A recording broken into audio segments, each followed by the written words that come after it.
All right. Welcome, everyone. My name is Denise Reagan, and we are here for Fun with Flowers, a very vintage holiday. I am Denise Reagan. I'm the executive director of the Garden Club of Jacksonville. Morgan Pinks, our operations manager, is here helping with the coffee and many other things. And somewhere around here doing who knows what, so many different things, is Alex Romero, our facilities manager. I'd like to thank the Jessie Ball DuPont Fund for making programs like this possible. We really appreciate their generous grants. And I'd like to recognize our chairs. I think one of them is here this morning, the other will be here this evening, but Martha Collins Davis, who checked you in, is one of the co-chairs of Fun with Flowers. Madiha Zahir is our co-chair, who will be here this evening. So everybody give an applause to Martha.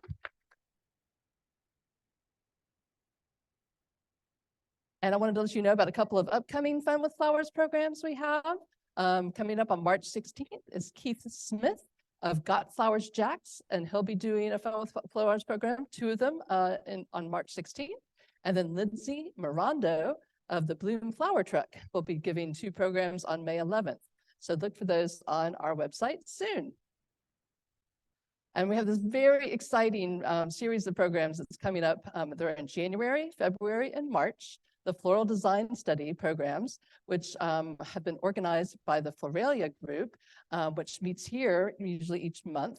And so these are really great. They're kind of the basics of floral design. And if you go through all 6 of these, you're going to be an expert. You'll definitely be ready to go to the advanced class afterward. So there is a flyer for those when you check in. If you didn't get it on the way in, please get one on the way out. And you can also go to our website to register for those.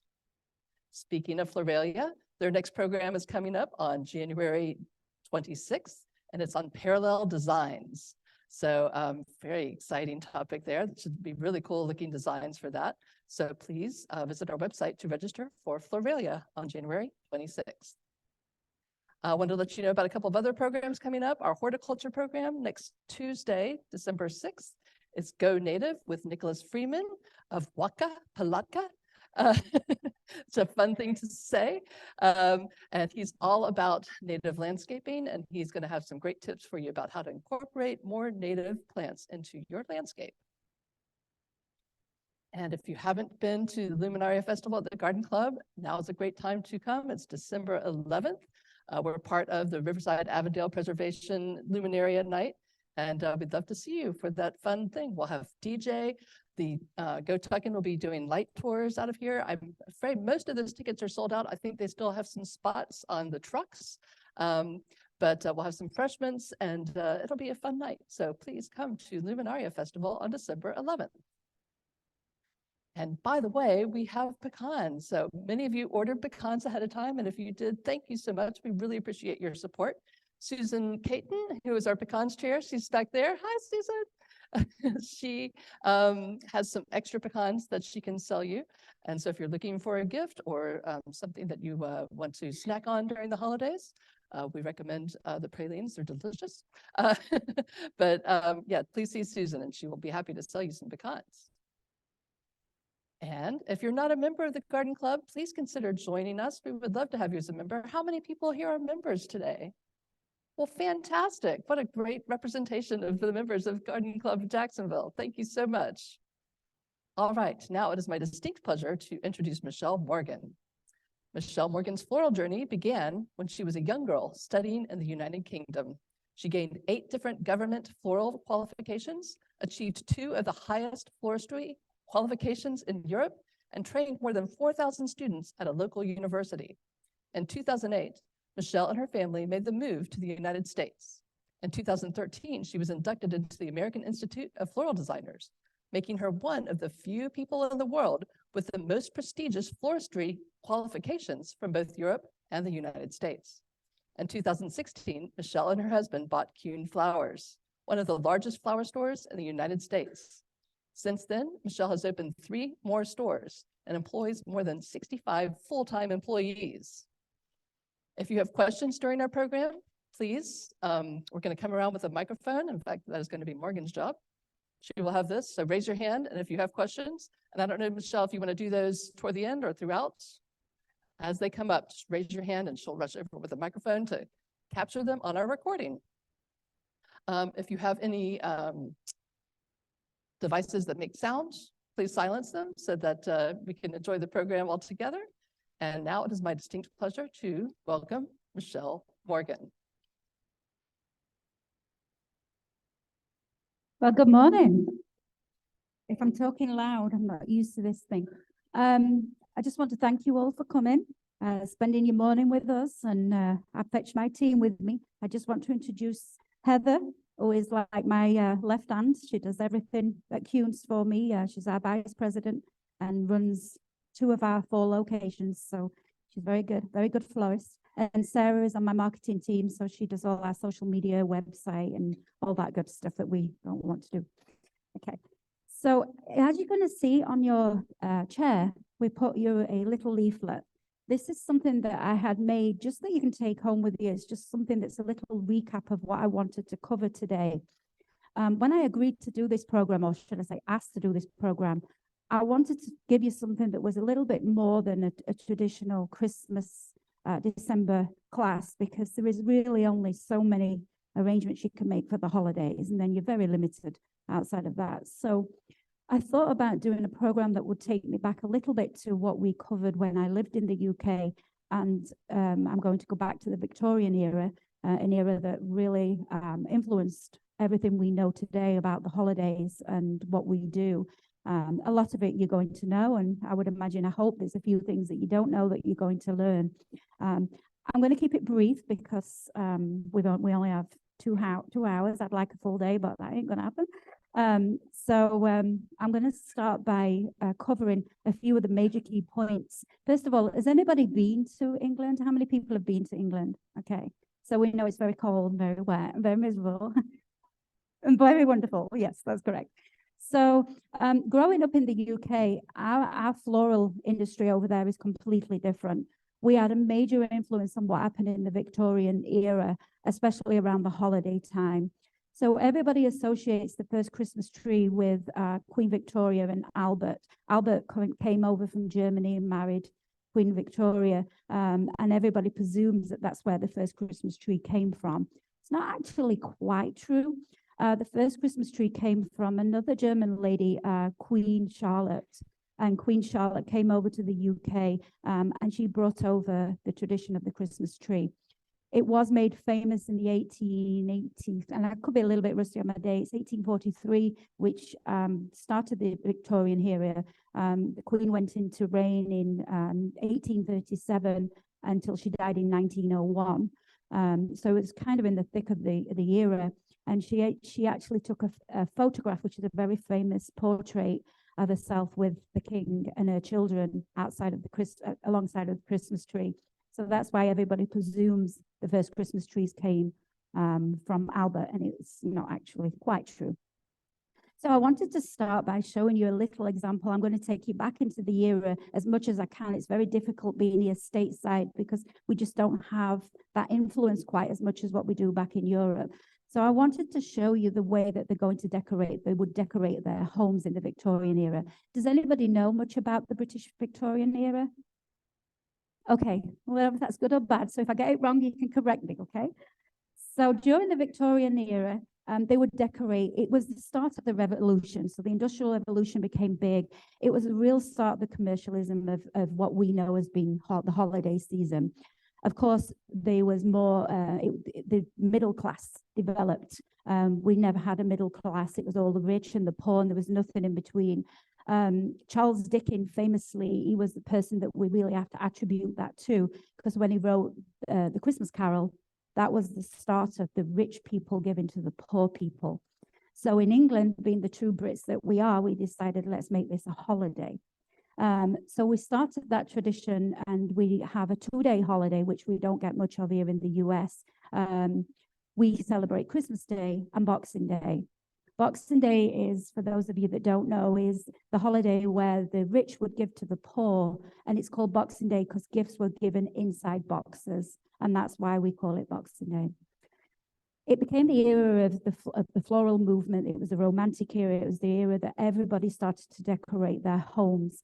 It was all done by the ladies of the house. The ladies was the people that would go out into the gardens. Everything was done via the garden. They didn't have commercial flowers, so it was all evergreens. Evergreens became very, very popular, very famous. And of course, true to Victorian style, everything was over the top. It was a way to show how much money the people had. So they would decorate their homes, and along their tables, they would bring in little evergreens. Now, of course, there was no Oasis foam, so I'm cheating somewhat here. I can lie, but I'm not going to. So they would bring in evergreens like Leland, and we call it cedar back in the UK. So they would bring in cedar trees, they would bring in holly boughs, holly and ivy, cedar, anything that they could bring in from outdoors was used to adorn the tables. So they would line little trees up across their tables on their banquet halls for the dinner tables.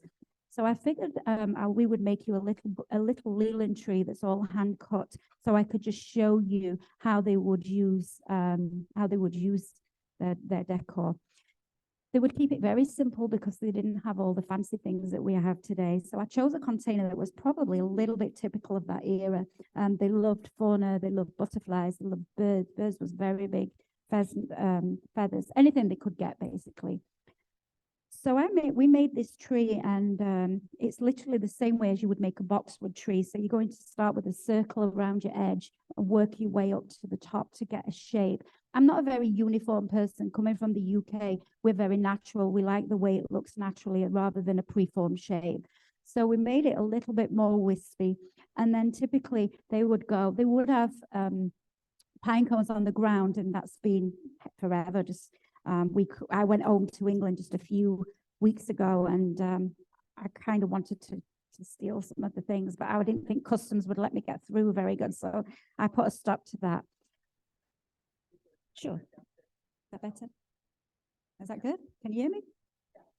I'm British. You can hear me without this. Okay.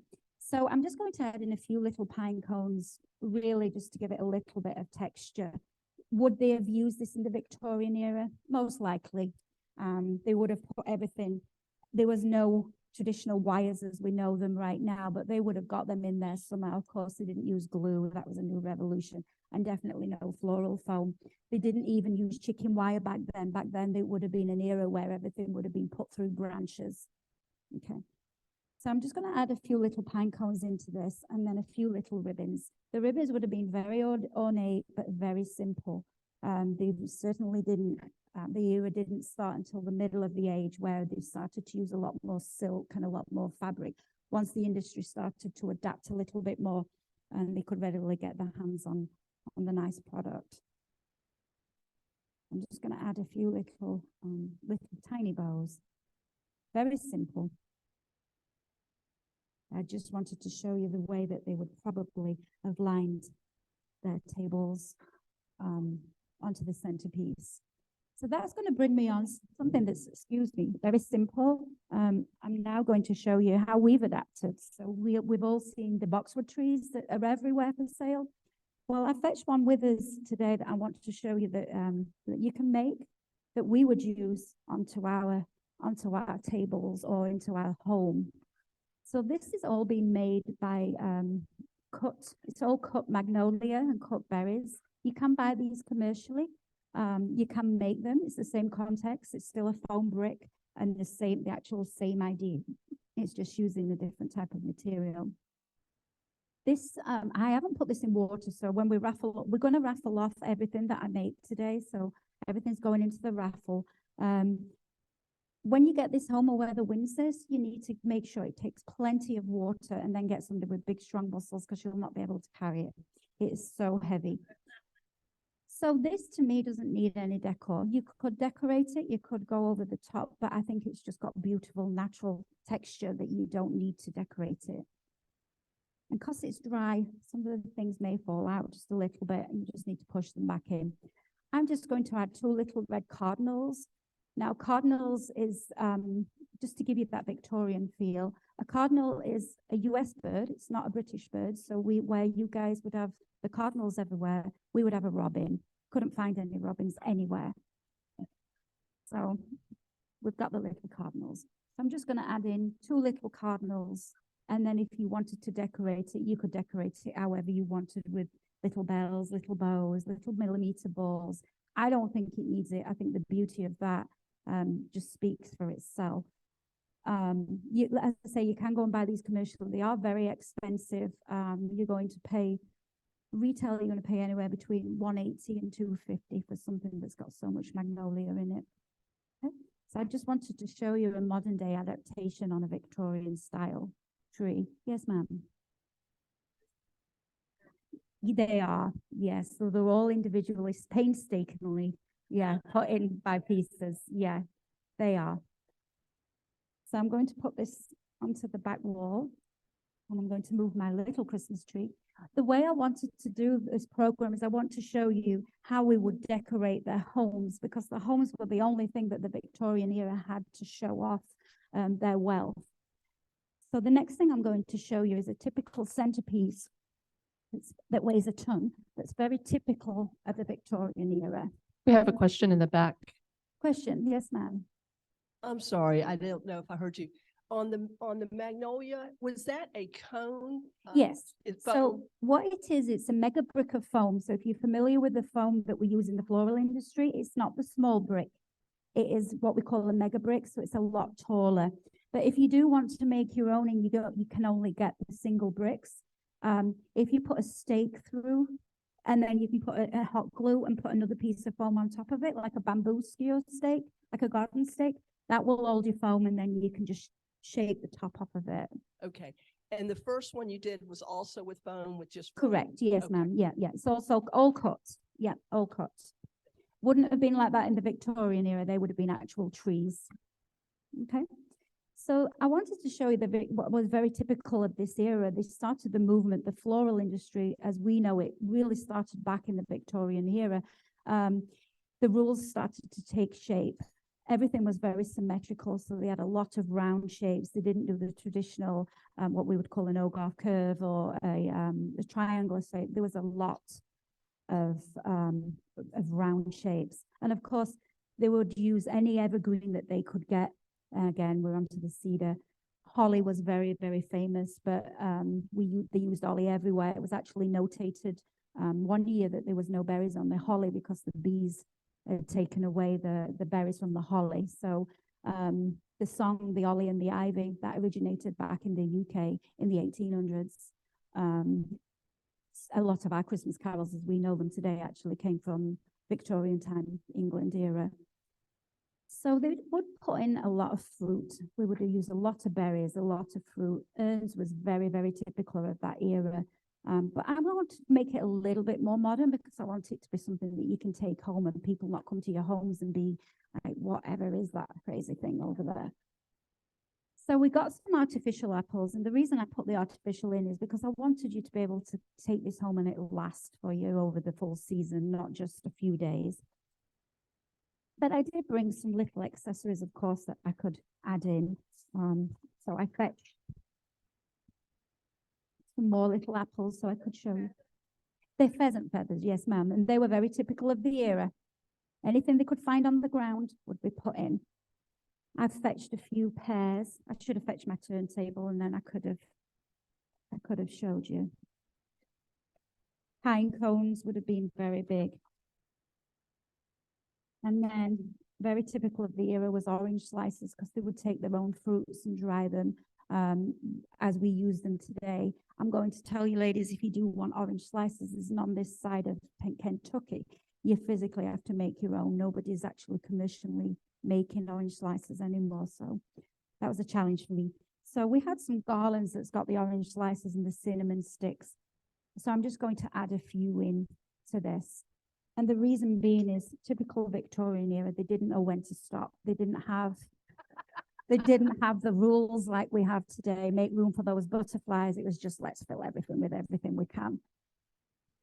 So I'm just going to add in a few of these, and we can wire them in for you, but it will take a little bit of time.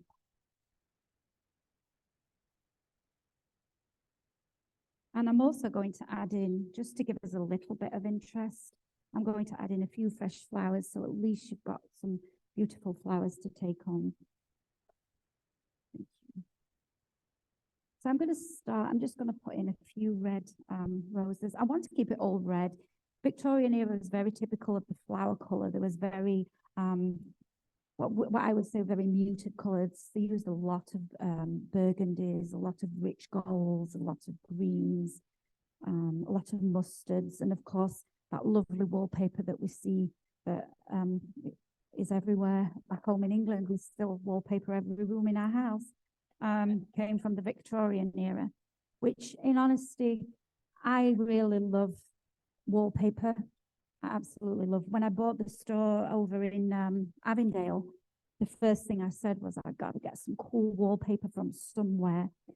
Now when I go home to England, I try and go home. My children and grandchildren live there, so I try and go home at least six times a year. When I get home, my suitcase is always full of wallpaper. The difference is over here, a nice roll of wallpaper is $100. Back home, it's 10. So I'm just going to add in, this is in foam, so it is a foam structure. Back in that era, they would have done it with branches.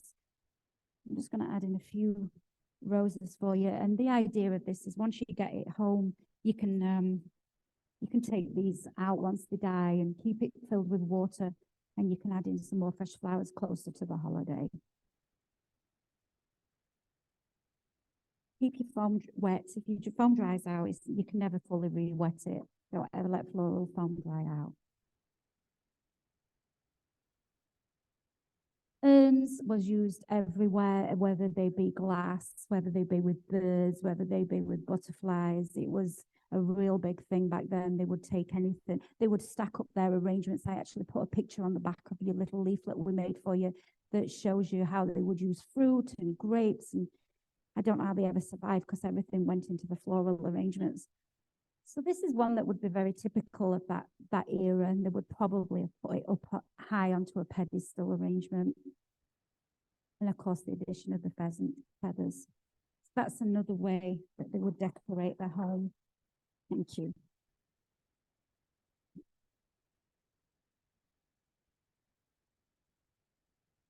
So now I'm going to move on to what we would do now, which is a little bit of a more of a modern take on what the Victorians would have done. So in Europe, we're still very much into the feel of natural. So, and I think the reason for that, and I do get asked this question a lot during wedding consultations, I think the big reason for that is because we've been doing this a lot more years. We have a lot more rich history. So we've been through that cycle of lots of flowers, less flowers, lots of flowers, less flowers. So we always go back to our roots, right? So our roots are very natural, very organic. Centerpieces, even though we will use florals, my take on it is I would much rather have something without florals. Shouldn't really say that being a florist, but I like the look and the textures. It's all about textures. A good floral arrangement has got different type of textures in there, smooth, rough, juxtaposition. You've really got to create something that's got some interest to your eye. I wanted to show you this one, which I made in a container that's very typical of Europe, which is very natural bark. And I kind of wanted to lean towards explaining that you can break rules. We are here to break rules, and you don't have to have just taper candles or just pillar candles. You can mix them both, and if you mix them correctly, they are going to work well together. Now, this centerpiece would be something that I would put on a sideboard because you need to keep the level a little bit lower if you was going to do on a table. You need to be able to see and not be fighting candles. It's in a foam container. I fix the candles in just like you would any other way, either with a little skewer. I don't use the candle cups because to me they're just a little bit of a waste of money. So we put them directly into the foam, and I know they're secure, she says. Okay. So I'm going to add in a few flowers into here, but again, I'm not going to put too much in because I love the simplicity of it just being the greenery. This is variegated Leland cedar, I call it conifer. Grows back home on trees absolutely everywhere, so we never had to buy it. So when I came to the US and the wholesaler said to me, yeah, it's $62 a case, I about had a coronary. I was like, okay. So I'm just going to add in a few flowers, and I want to keep it very natural. So I wanted to go with white. I'm a very white, monochromatic. I'm very monotone. European people, usually in floral design, love the monotone. We love one shade, one color. We're not big on lots of different colors, although we will create that commercially because the customer's always right, correct? So I'm just going to add in a few little white roses into here. The thing with Christmas greens is you do need to keep them well hydrated. They always have to be hydrated. I'm sure you guys know that. A lady asked me this morning, she said, does that grow here? Sorry. I'm just going to add in a few white roses and I'm going to turn it round. I wish I had my turntable to show you. I'm going to put them in a little group because typically you get more impact in a group, right? So when you're designing your florals, it's one thing to think about. It's good to have your outline shape and your outer edges. If you want impact, you want group. You want to use strong group, strong lines, okay? I'm not going to put too many florals in here because I don't think it needs them. Being 5 foot doesn't help because I can't see over the top. I'm just going to place my little roses in a group. And then I'm going to add in, I'm going to put some more roses in, but I'm going to add in some white orchids too. Homes in England, still in Britain, are still very heavily decorated for the holidays. We use a lot of centerpieces, I would say far more than what we do down here in Florida. When I moved over to the US, I did actually move over. I moved up north into Philadelphia, and I saw a lot more what I would say florals, natural florals up there. But in the south, it's nice and warm. We don't need snowmen. So.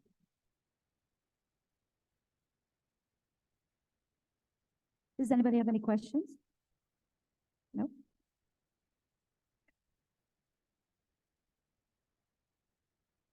I've got some gold pine cones. And that's going to be probably the extent of my glitz. I'm not going to say I don't, because I really do like glitz. If you come over to Kuhn's right now, you'd think I'd gone crazy because we have more glitter. We have more glitter there right now. I get glittered up. We start the glitter in July and it runs all the way through to the following June. So I have to laugh. When I worked in Philadelphia, I actually helped, I worked for a big company, a corporate, I actually worked for Florals, so some of you will know that. I was their corporate buyer for several years, and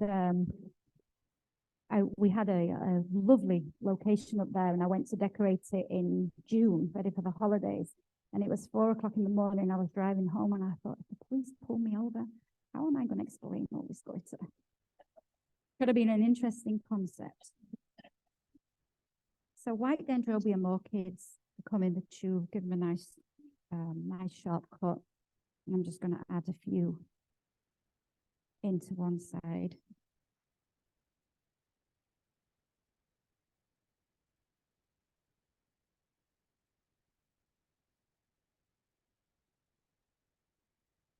Of course, they always get tangled up in these little bunches.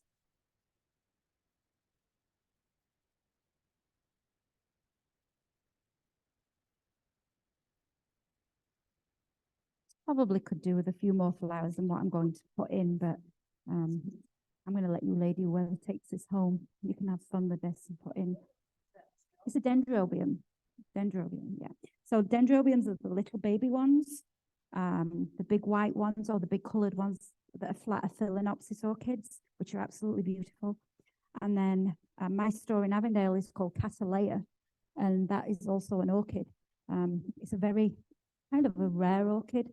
But my husband's mama, her favorite flower was, she was in the floral industry all her life. Favorite flower was a Cattleya orchid. So when she died, it was just natural for us to call it Cattleya. Couldn't spell it, but we could pronounce it. We had fun trying to make sure we spelt that correct. Okay.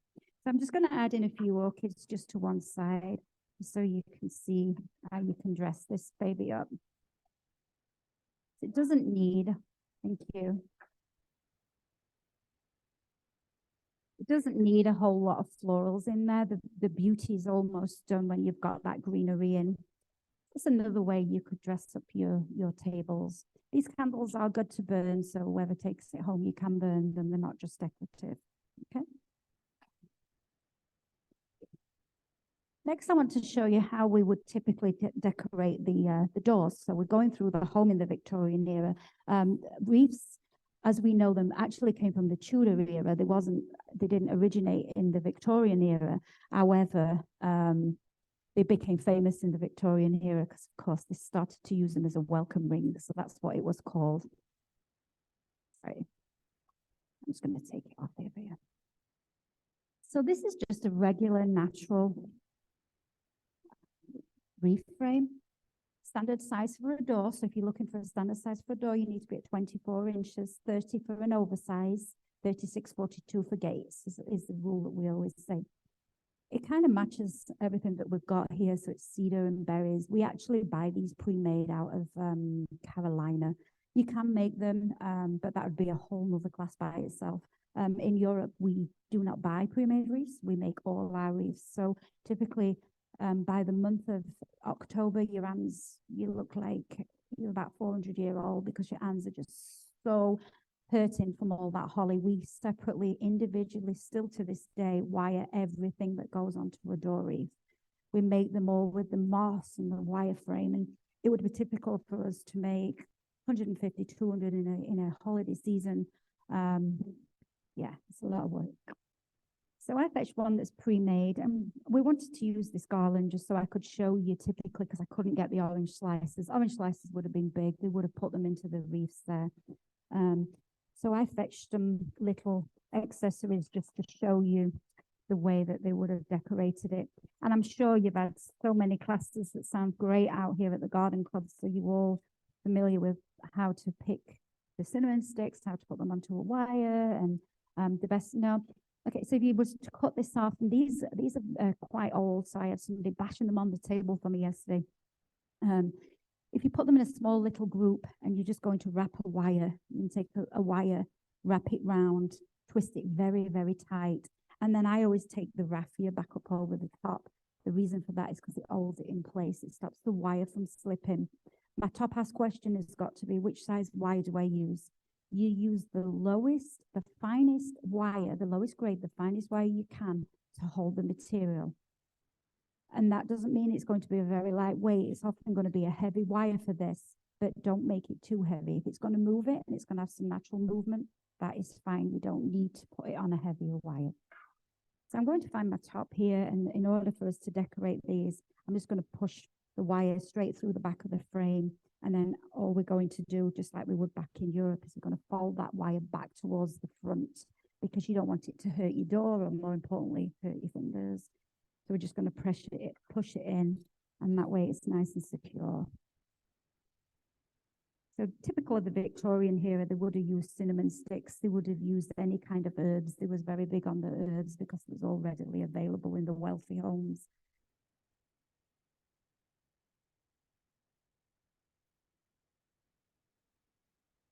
When I go home, I often like to go different places and see different things. This last time I was just home, we went to a Victorian village that they've opened now in England, and it is 300 acres big, and it's got all different villages set up like they lived. It was amazing.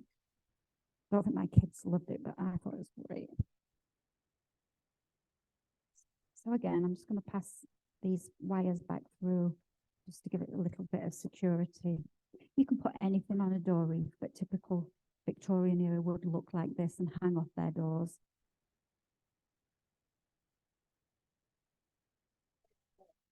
It's Beamish, a little place called New. You love Beamish? Yeah, it's amazing, isn't it? Yeah.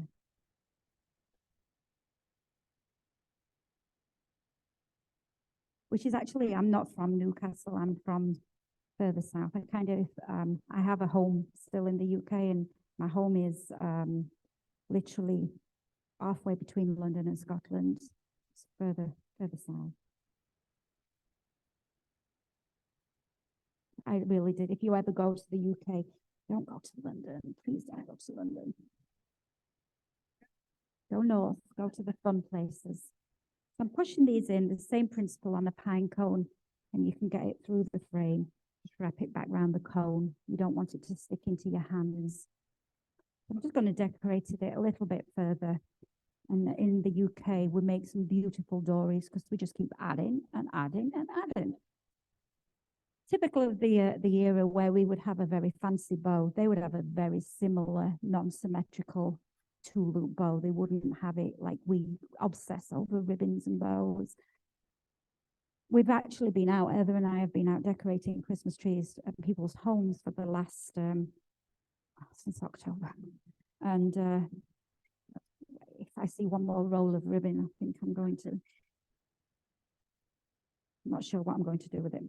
So I'm going to add this ribbon in, and typically where we would say we want it to the front or the back, they would just have it hung really loosely towards one corner, because you've got to fight to get the wire through, but once it's through, you've got no problem. I'm just going to add this little ribbon in. A dory, to me, even though I'm not a glitzy person, is not finished without some kind of a ribbon or a ribbon bow.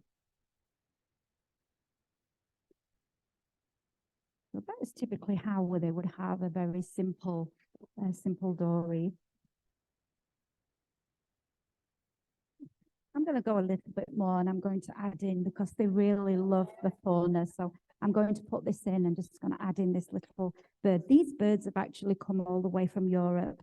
When we're doing the buy-in, Heather and I buy for all the stores. And when we're doing the buy-in, we try and look for things that you're not going to see typically everywhere. So they came from Holland, and we've sold so many of these little guys. Okay. Thank you. By the early 1900s, everything then we started to move into what we call the first bristle tree, which to you and I means artificial. So the reefs then started to adapt, because the poorer people could have one reef and they could use it over and over, year after year. They didn't have to make a new one every year.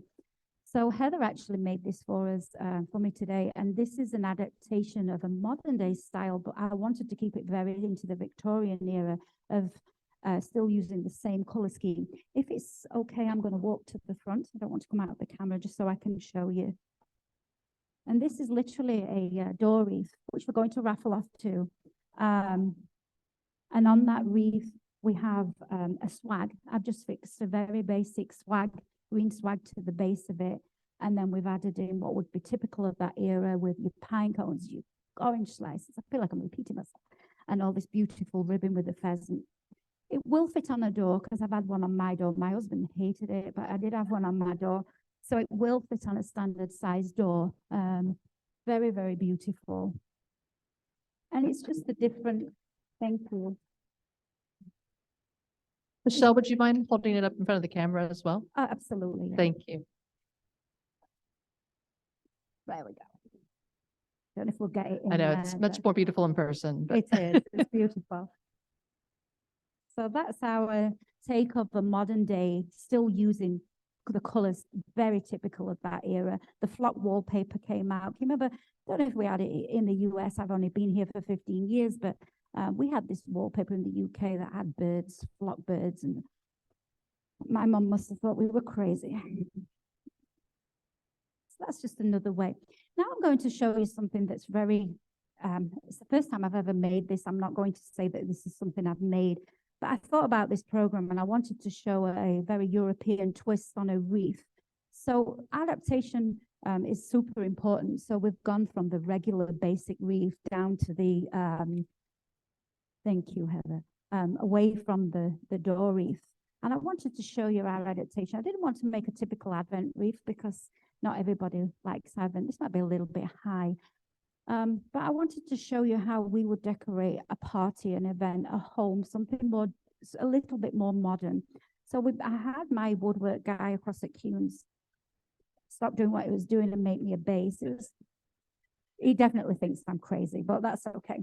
And then what I did was I just took 3 plastic ornaments. I call them baubles. I know I've got to learn not to do that.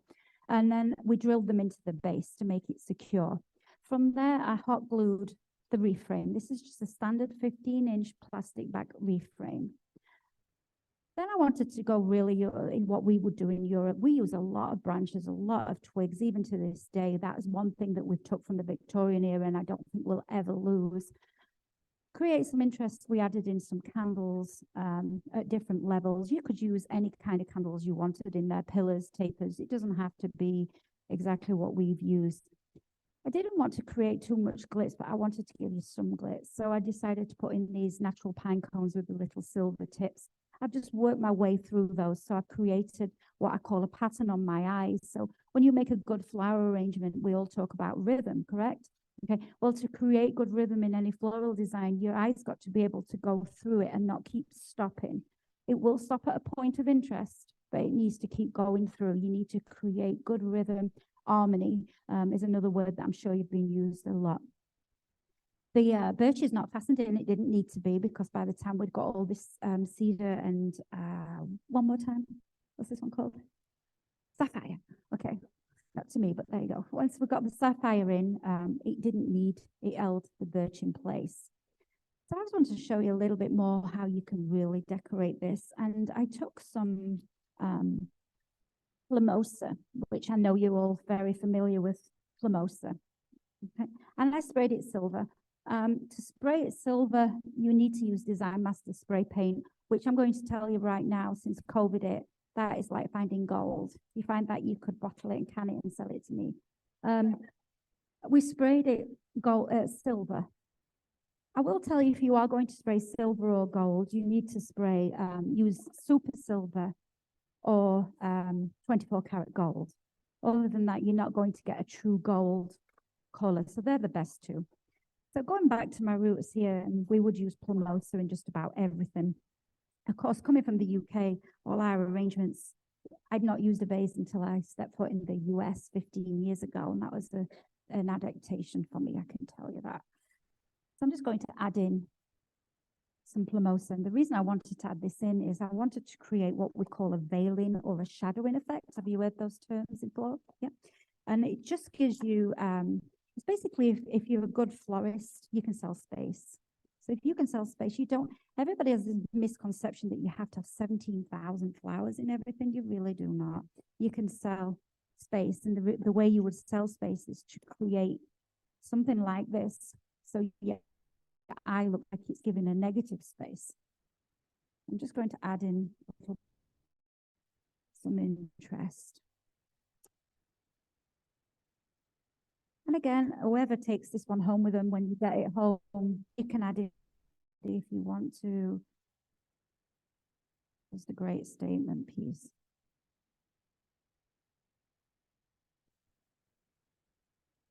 Very conscious of time. I'm going to speed up, I promise. I'm just adding in the silver. I'm not going to put in no florals at all into this. You guys can, but I just don't want to. I want to be a rebel and put no flowers in there. Okay. And then if you really wanted to go a step further, I found two little trees that I had across in Kuhn's, and I dropped one and got a bit dirty. You can add into the center of this and really add in some decor onto your pieces. You could put deers in there. You could put, yes, ma'am. Could you repeat one more time when you said the type of gold or silver you used to? Yeah, if you're going to use gold, you want 24 karat gold. 24 If you're going to use silver, you want super silver. Super silver. Yes, Thank you so much. You're welcome. So I wanted to show you how you could add in different, and that's another way that you're constantly evolving, so you can add in accessories. Yes, ma'am. It's quite evident that you're very talented. Well, thank you. My question is, at your other locations, do you have lead designers or do you go back and forth?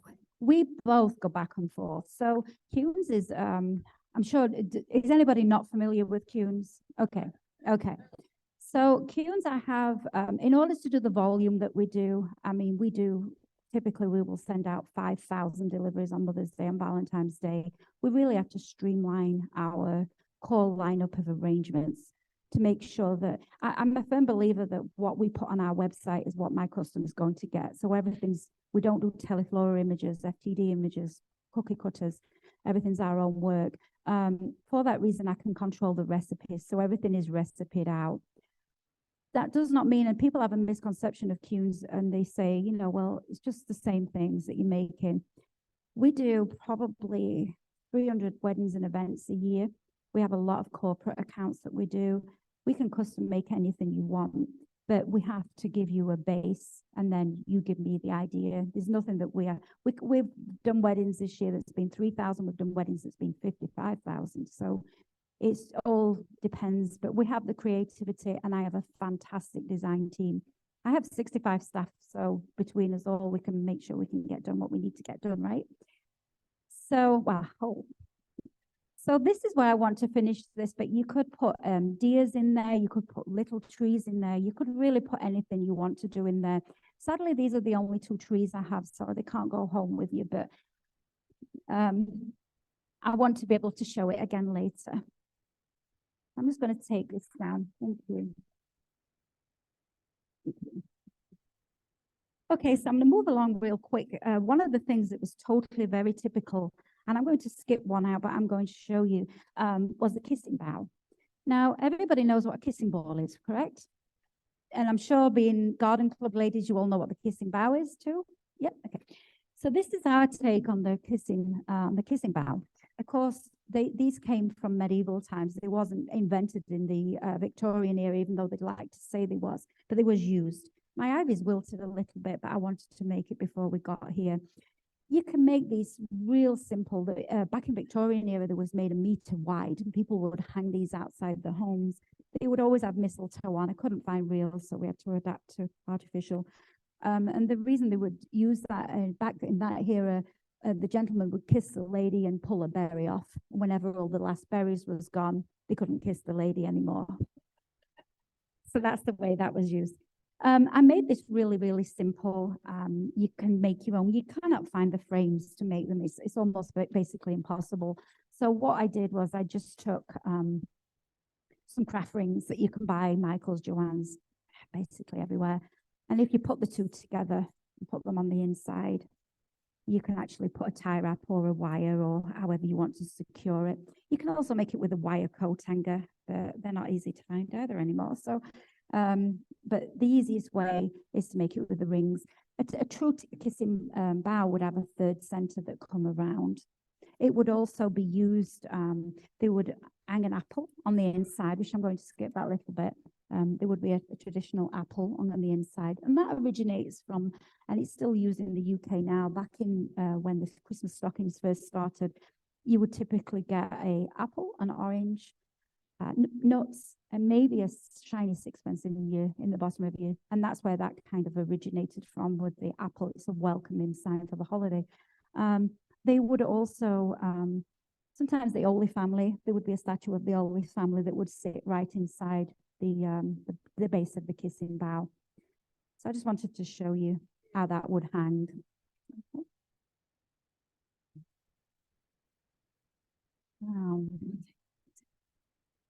So a quick adaptation of that one is, of course, the kissing ball, which we're all very, very familiar with. Boxwood is our best friend. We love boxwood. These are really, really cool, and you can decorate these however you want. Again, I'm not a very structural round circle kind of person, so I decided to spray some more Plumosa, only this time this one's copper.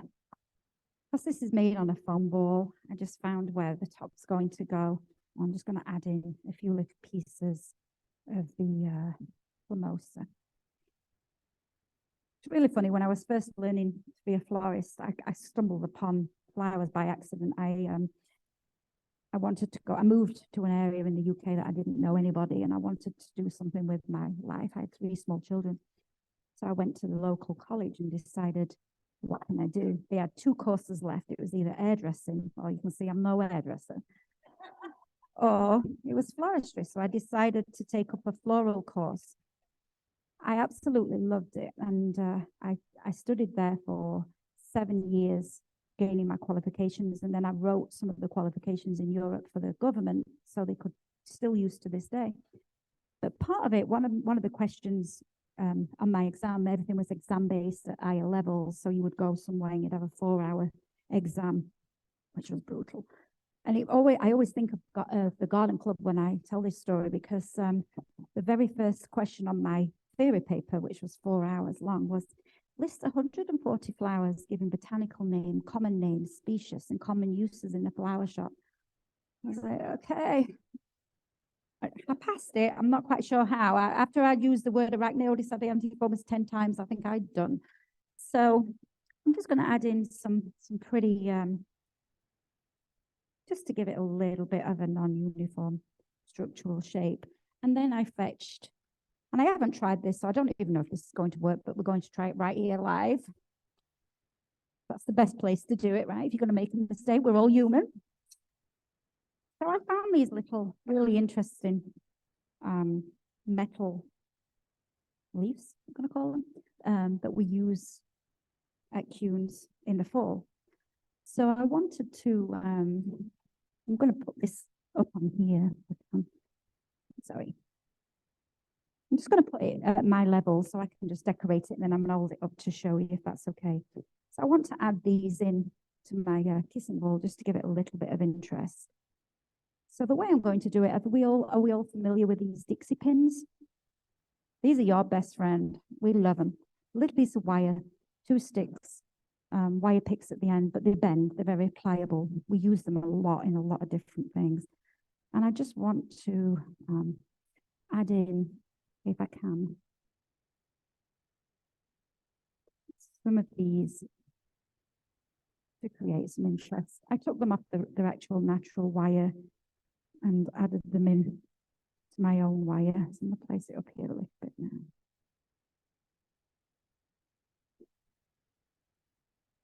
And again, I'm just going to add them in with this little Dixie pin. And it over. Those of you that don't know, I'm not trying to plug myself here, but we also just have a store now in Fernandina. So we bought the store that was up there for years and renovated the store 2 years last year. Should know that, shouldn't I? Last year, I think it was. Yeah. So if you're in Fernandina, please stop by and see us. It's on 8th Street. So it's the street on Ash Street, 8th and Ash. Yeah. It was a friend of ours flower shop that he had for over 40 years. And he just decided he wanted to retire. So we bought the store, and it actually had hairdressers at the side of it again. So we closed the hairdressers down and knocked the 2 stores into one and renovated the store. It's very pretty. It's a beautiful little store. So I just wanted to add in a few little hanging loops just so you can see that you can. And I will finish this for you before you take it home. But I know we're very time constrained, and I'm also going to put in the ribbon at the top for you. So I will get to that, I promise. Lastly, I just wanted to tell you the floral industry as a whole, the holiday season, the Victorians started this, and by the end of the 1900s, it was very, very commercialized. So the 1800s, it became a very commercialized holiday. There was over 11 million Christmas cards go out that year, which started actually here in the US, but we took them into the UK, and one gentleman in London at a gallery that he sold 11 million Christmas cards in one holiday. So we're very commercialized. From that, we adapted, and everything is now about gifts, of course, which we love in florists. The thing with the gift giving is people often think that Valentine's Day and Mother's Day is your #1 selling holidays, and it's 100% true. Selling day. Christmas, by far, the month of December is the #1 selling holiday season ever. In the floral industry, we take more money in the month of December than we do the month of February and May for Mother's Day, just because it's a constant gear up. If you haven't been and seen the windows, we're changing them out every single year. We love it. We're always thinking of new themes. We now have 100,000 people come to see those Christmas windows. So it makes it worthwhile. We have a little boy that comes every year that's been coming since he was little, tiny, and he's got a lot of disabilities, but he can tell me every word that Santa and Mrs. Claus say. So it makes it worthwhile. So I'm going to finish by showing you, just giving you an example of now how we changed, and we still give gifts, just like the Victorian era, they would give gifts. Typical of this era, we would send out, do we all know what this little guy is? This is the Thomas Kincaid that everybody wants. Even after his death, it became more popular with his little houses. So we do carry the little cottage. So this is something typically that we send out. We're probably going to fix and sell over 200 of these little guys. They do light up. So the little cottage has a thing on the back. So you see the little home lights up, and they light up every year. I just wanted to show you that this is typical of a gift that we would give. So we're still giving florals for the gifts. And the #1 seller outside of centerpieces are still Christmas vases. So I wanted to finish by showing you a typical example of a vase that we would give. We sell this actually in our lineup for the holiday. I think that's worth a round of applause just for that.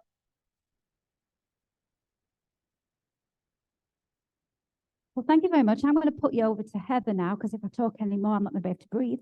And Heather's going to show you how to make your centerpiece that you're going to take home. I didn't put any flowers in the centerpiece, and the reason being, it's not that I didn't want to give you florals. I want it to last for you. So by next week, if you keep watering it, by the 15th, 16th, you can put your flowers in, and it's going to live through the holiday season. So I'm going to hand you to Heather, and Heather's going to explain to you how you're going to make it. Thank you so much for having us. Thank you.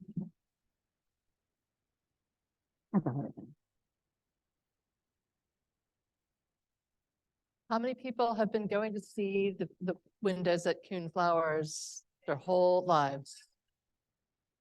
Right? I mean, my first time I went to Kuhn Flowers to see the windows, my sister was 8, I was 2, and I've literally seen them every year since. So we yeah, have a lot of people that travel from Carolina and all different places that come to see the windows.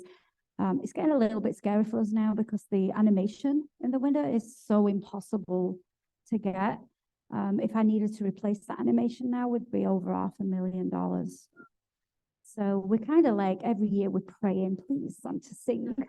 But that's okay. But the side windows we change out, and not a lot of people know this, but those side windows always have some meaning to us in one way. This year I couldn't be with my granddaughter, and she loves unicorns, so I have a unicorn window. And my grandson loves superheroes, so we've got a Captain America window. So they know, but nobody else kind of does. So. And I'm sure they don't care either. They just want Santa. Do you need this?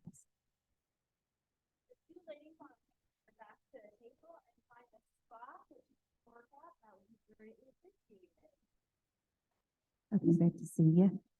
I'll be glad to see you.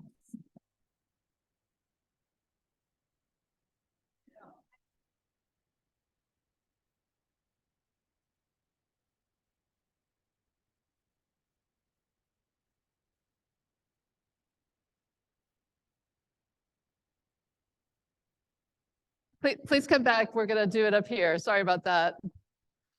Miscommunication. It's okay. Mm-hmm. Yeah. Sorry, I thought it was like a. Yeah.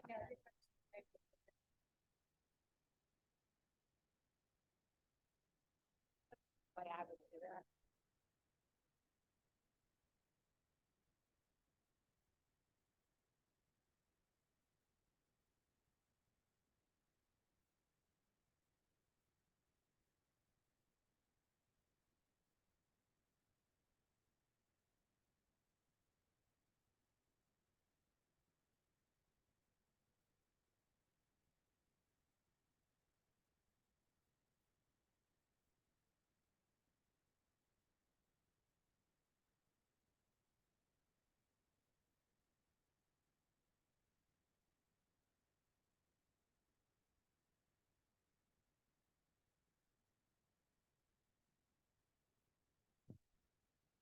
Okay, I'm sorry. So sorry for that confusion. I thought we were doing class night at Kuhn's.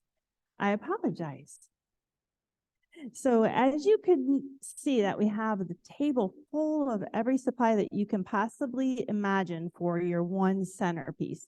This centerpiece right here, you'll notice is in a container. We glued the oasis in this container. Oasis is like cheese. So if I go and poke a hole in it and pull it out, it's still going to have a hole in it. So the less insertions that you have in your arrangement, the better. If there's holes in there, it could get air gaps in there, and then it will cut the life of your flowers. So what we're going to start with is this little container with the oasis. And we are going to start by putting our candle in first.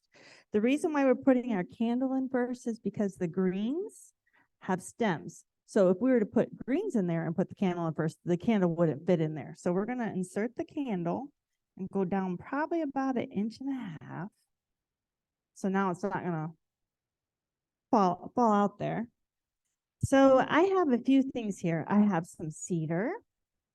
I have some pine, which gives it a little bit of different texture.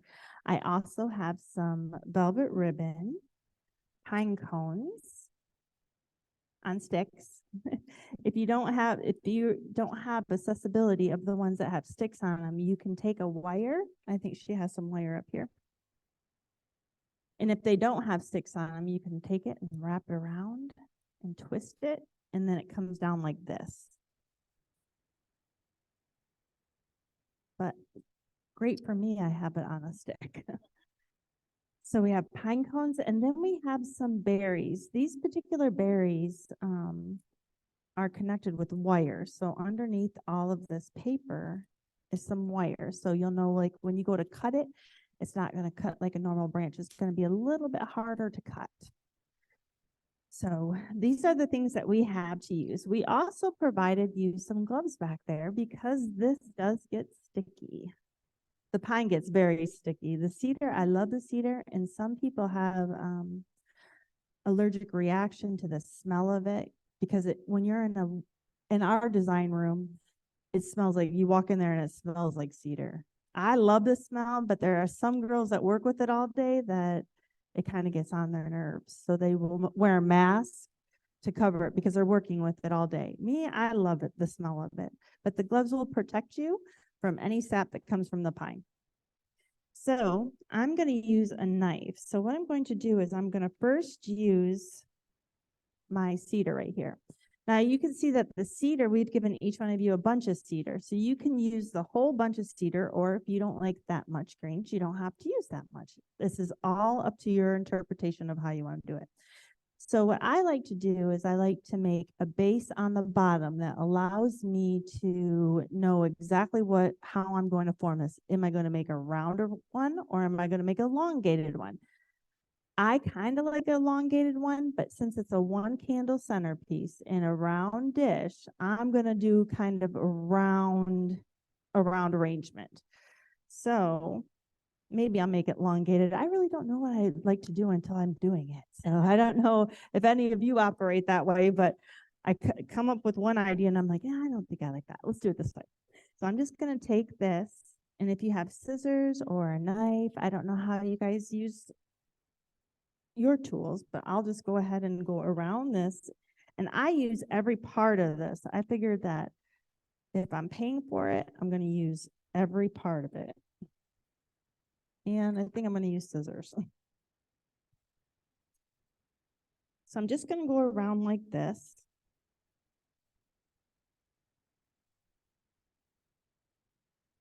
And you can, I notice here in Florida, there's tons of stuff that you can use outside. I'm from Michigan, so we have this kind of stuff everywhere. Just like the blue sapphire is like a bush, so it grows pretty much everywhere. But you can use branches, certain grasses that grow outside. There's no rules when you're doing it for yourself. And normally I would go a little bit slower, but I feel like everyone's watching me. So, I know.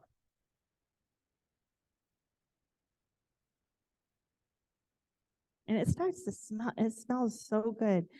And if you water this daily, it will last a very long time. It lasts a very long time out of water too, but it looks more fresh if you water it, and it drinks way more water than your average greens do. So I'm just going around here. And the reason why we gave you two kinds is because each one of them has a different texture. So when you look at it, your eye will rest on it and it will give your eye a little bit of candy, a little bit of excitement that you get to see.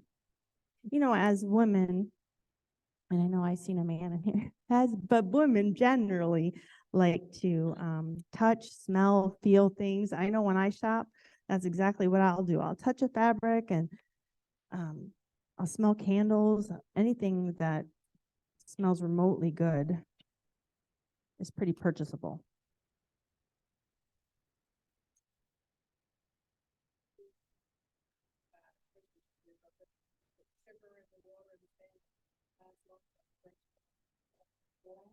Well, I'm going to tell you If you this. wouldn't mind, just go ahead and repeat the question so that we'll capture that.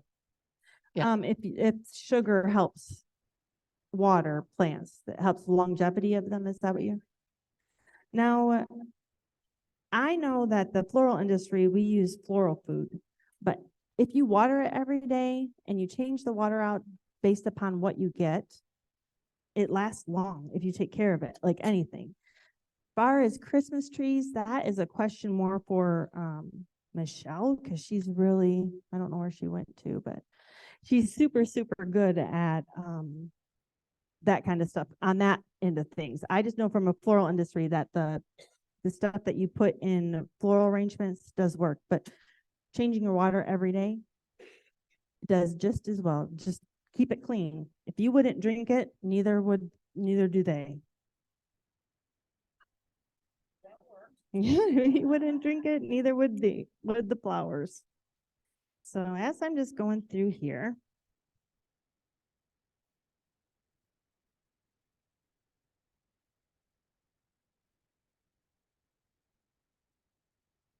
and I love to add a lot of different things. Like I would pretty much add some salal tips or lemon leaf tips, whatever you call it, in here, because it will give it another exciting element to this arrangement.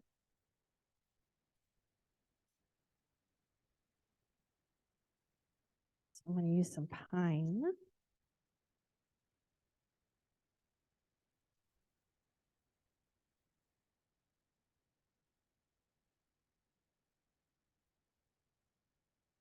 And if you take care of this and water it, as time gets closer to Christmas, you'll still be able to use it. And then you can buy flowers to put in it, put different bulbs in it. I'm going to use some pine cones.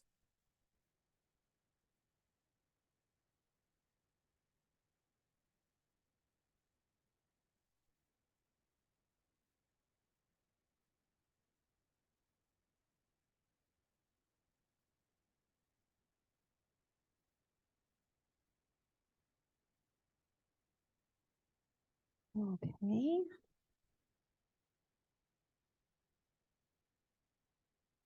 And now I'm going to take these. These are a little hard to cut.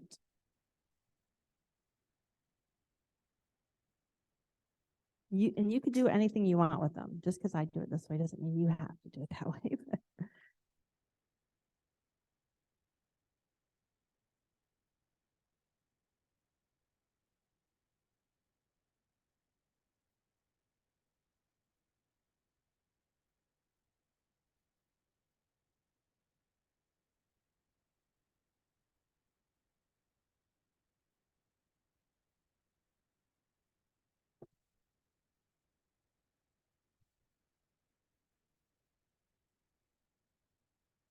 Now I'm going to take these little ribbons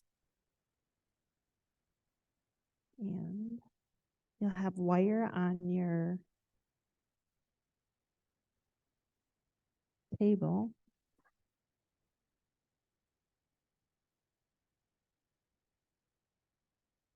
You can use more ribbon when you get home that better suits the colors that you need, but I'm just going to tuck it in here. So this is just adding another element for your eyes. And sometimes it's just the touch of something that makes it wonderful. I don't know if any of you ladies, when you find a perfect pair of earrings, they just work wonderful. That's all you needed was that perfect pair of earrings and that shirt that you didn't like any longer. You kind of like now because the earrings. So that's what ribbon does. I know I get excited about ribbon. We got some beautiful Christmas ribbon. I get so excited and it all goes up in my office. And I think, oh, this has to be close to God because this is just heaven in here. Glitter, and she's not joking about the glitter part, but. And I've just added that around. I'm going to add one more. And I'm just taking this ribbon and I'm just twisting it around this wire. And then I'm just taking the wire and putting it into the oasis.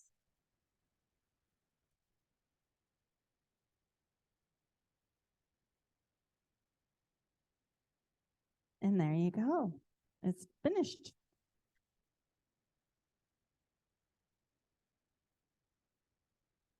And then when you guys are all done making yours, we'll take them all home so then we could sell them. It's a great operation. It's less than we got to do. So.